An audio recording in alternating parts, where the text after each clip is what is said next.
Hutang adalah salah satu perkara yang paling sering menjerat manusia sepanjang zaman. Tidak sedikit orang yang hidupnya tampak berkecukupan, namun ternyata hatinya penuh kegelisahan karena dikejar-kejar tagihan. Ada pula yang setiap kali membuka mata di pagi hari, yang pertama muncul dalam pikirannya bukanlah rasa syukur, melainkan beban hutang yang menumpuk. Hutang telah membuat sebagian orang kehilangan tidur nyenyaknya, mengganggu hubungan rumah tangga, bahkan merusak silaturahmi karena rasa malu atau tekanan dari penagih. Islam sebagai agama yang sempurna tidak menutup mata terhadap realita ini. Hutang dibolehkan, namun sangat ditekankan agar ia tidak menjadi jerat yang melilit kehidupan seseorang. Rasulullah Shallallahu Alaihi Wasallam sendiri, manusia yang paling mulia, pernah berdoa kepada Allah agar dilindungi dari lilitan hutang. Doa itu bukan hanya sekadar kalimat indah, tetapi sebuah jalan spiritual yang syarat dengan makna, membentuk mentalitas seorang muslim agar kuat menghadapi cobaan finansial. Pertanyaannya, mengapa hutang begitu berat dalam pandangan Islam? Mengapa sampai-sampai Rasulullah enggan menyalatkan jenazah seorang sahabat karena ia masih memiliki hutang yang belum terbayar? Dan bagaimana doa Nabi bisa menjadi solusi bagi hati yang sempit karena hutang? Hutang dalam perspektif Islam. Dalam pandangan Islam, hutang adalah perkara serius.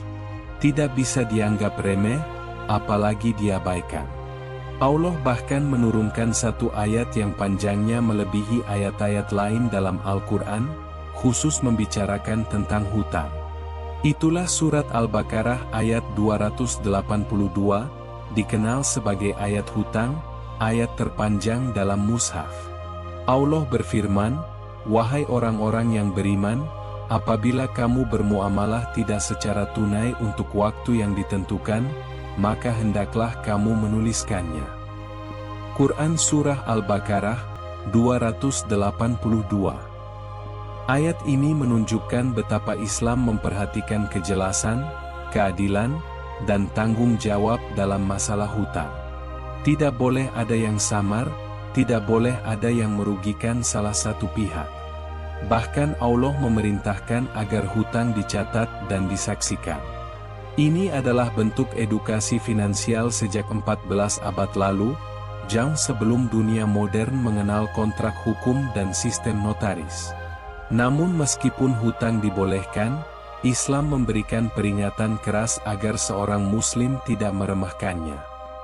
Rasulullah Shallallahu Alaihi Wasallam bersabda, "Jiwa seorang mukmin tergantung karena hutangnya, hingga hutangnya dilunasi." Hadis riwayat Tirmidzi, nomor 1078. Hadits ini menggambarkan betapa hutang bisa menjadi penghalang seorang hamba memperoleh ketenangan setelah wafat. Bahkan di alam kubur, urusan hutang belum selesai jika ia tidak dilunasi di dunia. Lebih tegas lagi, Rasulullah pernah menolak menyalatkan seorang sahabat yang wafat, karena ia masih memiliki hutang yang belum terbayar. Dalam sebuah riwayat, diceritakan ada seorang sahabat yang meninggal dunia. Rasulullah bertanya, apakah ia meninggalkan hutang? Para sahabat menjawab, ya. Maka Rasulullah bersabda, syalatkanlah kawan kalian ini. Hadis riwayat Bukhari dan Muslim. Bayangkan, orang yang mulia sekalipun bisa tertunda dimuliakan Rasulullah hanya karena hutang. Ini tentu menjadi pelajaran besar bagi umatnya, agar tidak menyepelekan urusan tersebut. Hutang memang bisa menjadi jalan kebaikan, misalnya untuk menolong orang lain yang kesulitan, atau sebagai modal usaha yang halal. Namun hutang bisa juga berubah menjadi beban berat jika tidak dikelola dengan amanah. Rasulullah bersabda, barang siapa mengambil harta manusia dengan niat untuk melunasinya, maka Allah akan melunasi hutangnya. Namun barang siapa mengambilnya dengan niat merusaknya, maka Allah akan membinasakannya. Hadis riwayat Bukhari, nomor 2387. Hadits ini menunjukkan bahwa niat sangat penting. Orang yang berhutang dengan niat baik, Allah akan menolongnya. Sebaliknya, orang yang berhutang dengan niat buruk, maka hidupnya akan hancur. Disinilah letak keadilan Islam. Hutang tidak dilarang, tetapi harus diiringi niat tulus, tanggung jawab, dan kesungguhan untuk melunasi. Islam tidak ingin umatnya terjebak dalam hutang yang hanya untuk memenuhi gaya hidup, apalagi hutang ribawi yang mendatangkan murka Allah. Bahkan Rasulullah sendiri sering berdoa agar dilindungi dari lilitan hutang. Hal ini menunjukkan bahwa hutang bukan hanya masalah finansial, tetapi juga masalah psikologis dan spiritual. Hutang bisa membuat orang hidup dalam tekanan, gelisah, bahkan jatuh dalam dosa jika tidak sanggup menepati janji. Dalam kehidupan modern, hutang semakin kompleks. Bukan hanya hutang antar individu, tetapi juga hutang bank, kartu kredit, pinjaman online, hingga cicilan konsumtif yang kadang tidak terkendali. Banyak orang merasa hutang adalah jalan pintas menuju kemewahan, padahal sejatinya hutang adalah ujian besar. Karena itu, memahami bagaimana Islam memandang hutang adalah langkah pertama untuk bisa keluar dari jeratnya. Rasulullah bukan hanya mengingatkan bahaya hutang, tetapi juga memberikan solusi spiritual yang menguatkan jiwa. Doa yang beliau ajarkan adalah senjata bagi hati yang resah, agar mampu menghadapi tekanan hutang dengan kesabaran, tawakal, dan ikhtiar yang benar. Doa Nabi untuk terlepas dari lilitan hutang. Di antara sekian banyak doa yang diajarkan Rasulullah, ada satu doa yang sangat terkenal sebagai penolong bagi mereka yang terbebani hutang. Kisahnya bermula dari seorang sahabat bernama Abu Umamah. Ia duduk termenung di masjid, wajahnya murung, hatinya gundah. Rasulullah yang melihatnya bertanya, "Wahai Abu Umamah, apa yang membuatmu duduk di masjid pada waktu yang bukan waktu sholat?" Abu Umamah menjawab, "Wahai Rasulullah, karena kesedihan yang menimpaku dan hutang yang melilitku." Rasulullah Shallallahu Alaihi Wasallam bersabda, "Maukah engkau aku ajarkan doa, yang jika engkau membacanya di pagi dan sore hari, Allah akan menghilangkan kegelisahanmu dan melunasi hutangmu?" Lalu beliau mengajarkan doa berikut. "Ya Allah, aku berlindung kepada Mu dari rasa gelisah dan sedih. Aku berlindung kepada Mu dari kelemahan dan kemalasan. Aku berlindung kepada Mu dari sifat pengecut dan kikir. Dan aku berlindung kepada Mu dari lilitan hutang serta penindasan manusia." Hadis riwayat Abu Dawud nomor 1555, dinyatakan syahih oleh Al-Albani. Abu Umamah kemudian mengamalkan doa ini setiap pagi dan sore. Tidak lama kemudian, sebagaimana ia ceritakan sendiri, Allah menghilangkan kesedihannya dan melunasi hutangnya. Doa ini tampak sederhana, tetapi kandungannya sangat mendalam. Rasulullah mengajarkan agar kita meminta perlindungan dari 6 hal yang menjadi akar masalah hidup: gelisah, sedih, lemah, malas, pengecut, kikir. Lalu ditutup dengan permohonan agar dijauhkan dari lilitan hutang dan penindasan orang lain. Mengapa doa ini begitu kuat? Karena ia bukan hanya meminta pertolongan Allah untuk melunasi hutang, tetapi juga membentuk karakter seorang muslim. Orang yang rajin membaca doa ini akan diingatkan setiap hari untuk tidak malas, tidak lemah, tidak pengecut, dan tidak kikir. Dengan sifat-sifat yang baik inilah, seorang muslim akan lebih mudah keluar dari masalah hutang. Rasulullah sendiri sering berdoa agar dilindungi dari lilitan hutang. Beliau ingin mengajarkan bahwa hutang bisa menundukkan martabat seseorang.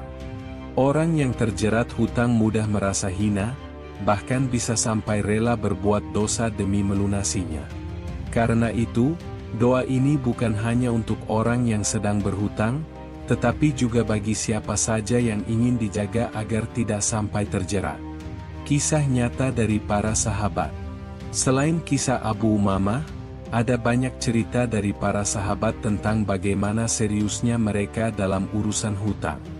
Suatu ketika, Abu Qatadah radhiyallahu anhu menceritakan bahwa ada seorang laki-laki yang meninggal dalam keadaan berhutang 2 dinar. Rasulullah Shallallahu Alaihi Wasallam enggan menyalatkan jenazahnya, hingga Abu Qatadah berkata, 2 dinar itu menjadi tanggunganku, wahai Rasulullah. Maka barulah Rasulullah menyalatkannya. Hadis riwayat Ahmad dan An-Nasai. Peristiwa ini menunjukkan betapa beratnya kedudukan hutang. Bahkan seorang sahabat tidak tenang hatinya hingga ada yang bersedia menanggung hutangnya. Dari sinilah kita belajar betapa pentingnya melunasi hutang, bahkan setelah seseorang wafat. Ada pula kisah Umar bin Khattab radhiyallahu anhu. Beliau sangat berhati-hati dalam berhutang. Umar sering mengingatkan, janganlah kalian memberatkan dirimu dengan hutang. Sesungguhnya hutang di malam hari menjadi kegelisahan, dan di siang hari menjadi kehinaan. Ungkapan ini sangat dalam, menggambarkan bagaimana hutang bisa merampas ketenangan jiwa dan harga diri. Doa yang diajarkan Nabi bukan hanya menenangkan hati, tetapi juga membangun pola pikir yang benar. Orang yang terbiasa membaca doa ini akan terjaga dari sifat malas, sehingga ia terdorong untuk bekerja keras dan jujur. Ia juga akan terjaga dari sifat pengecut dan kikir, sehingga berani mengambil langkah untuk memperbaiki hidup, sekaligus tetap peduli pada orang lain. Banyak ulama kemudian menekankan, doa ini bukan berarti kita hanya pasrah menunggu keajaiban. Doa harus berjalan beriringan dengan ikhtiar. Membaca doa saja tanpa usaha melunasi hutang tentu tidak cukup. Sebaliknya, usaha tanpa doa bisa membuat hati gersang dan mudah putus asa. Perpaduan antara doa dan ikhtiar inilah yang membuat seorang muslim kokoh menghadapi tekanan hutang. Kisah-kisah sahabat memberi kita teladan, bahwa hutang adalah amanah yang harus segera ditunaikan. Mereka takut bertemu Allah dalam keadaan membawa hutang yang belum terbayar. Itulah sebabnya Rasulullah sangat menekankan doa ini, agar umatnya selalu meminta perlindungan dari hutang dan berusaha menghindarinya sebisa mungkin. Pelajaran dan motivasi untuk umat kini. Zaman modern telah melahirkan bentuk-bentuk hutang yang jauh lebih rumit dibanding masa Rasulullah Shallallahu Alaihi Wasallam. Jika dahulu hutang hanya terbatas pada pinjaman uang atau barang antara individu, kini manusia dihadapkan dengan sistem pinjaman bank, kartu kredit, cicilan kendaraan, kredit rumah, hingga pinjaman online berbunga tinggi yang seakan mudah namun justru menjerat. Banyak orang yang terjebak karena tergoda kemudahan fasilitas, tanpa sadar telah menyerahkan masa depannya pada beban cicilan. Disinilah doa Nabi menemukan relevansi yang sangat kuat. Ketika seseorang terjerat hutang, biasanya yang muncul adalah kegelisahan, kecemasan, ketakutan menghadapi penagih, bahkan rasa putus asa. Semua kondisi itu telah terangkum dalam doa Rasulullah. Gelisah, sedih, lemah, malas, pengecut, kikir, lilitan hutang, dan penindasan manusia. Seolah doa ini memang diturunkan untuk menggambarkan kondisi manusia sepanjang zaman. Bagi seorang muslim, doa ini bukan sekadar bacaan rutin, melainkan sebuah terapi jiwa. Saat seorang hamba merasakan kegelisahan karena hutang, lalu ia mengucapkan doa Nabi dengan penuh kesadaran, ia sedang melatih hatinya untuk berserah kepada Allah.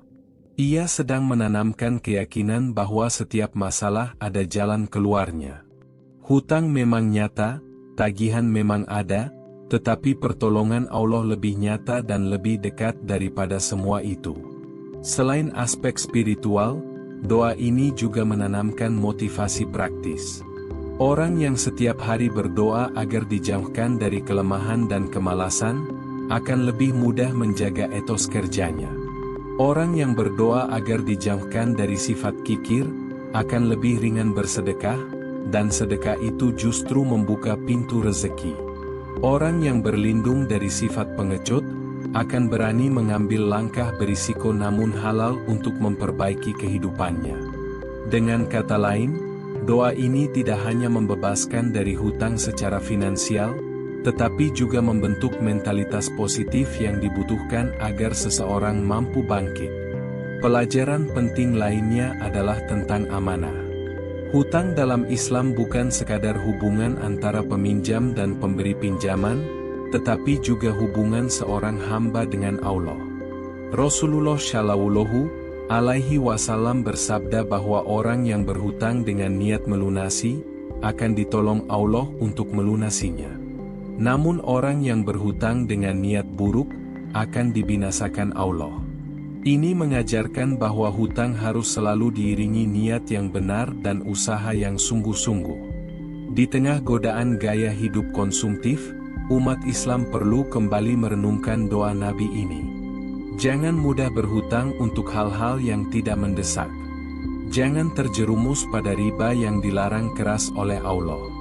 Jika memang harus berhutang, niatkan dengan benar, catat dengan jelas, dan penuhi janji pelunasannya.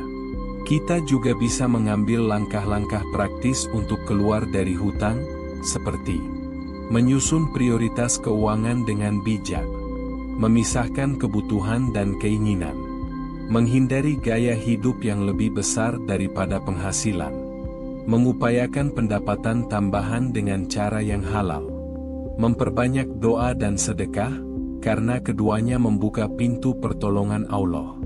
Semua ini sejalan dengan spirit doa Rasulullah. Doa ini mengingatkan bahwa manusia tidak boleh hanya bergantung pada kekuatannya sendiri, melainkan harus senantiasa menyandarkan diri kepada Allah sambil berusaha dengan maksimal. Penutup, hutang adalah ujian yang bisa menimpa siapa saja, baik orang kaya maupun miskin. Ia bisa menjadi jembatan pahala bila diniatkan untuk kebaikan dan dikelola dengan amanah.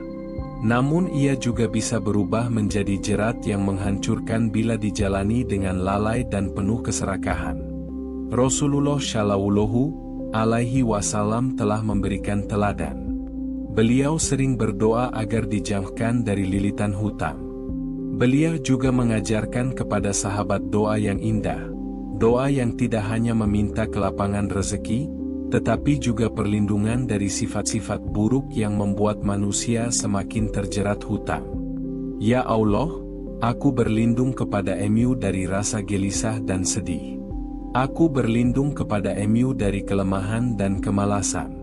Aku berlindung kepada Mu dari sifat pengecut dan kikir. Dan aku berlindung kepada Mu dari lilitan hutang serta penindasan manusia. Inilah doa yang seharusnya menjadi amalan setiap muslim, terutama di zaman sekarang yang penuh jebakan finansial.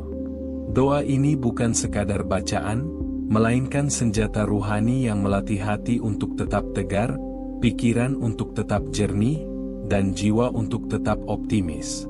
Hutang bisa saja berat, tetapi bersama doa, ikhtiar, dan pertolongan Allah, tidak ada beban yang mustahil untuk diangkat. Maka marilah kita jadikan doa Nabi ini sebagai wirid harian. Bacalah ia di pagi dan sore hari, dengan hati yang yakin. Sertai dengan usaha nyata melunasi hutang, bekerja dengan jujur, serta hidup sederhana. Insya Allah, dengan doa dan ikhtiar yang seimbang, Allah akan memberikan jalan keluar, melapangkan hati, dan menolong kita terbebas dari lilitan hutang.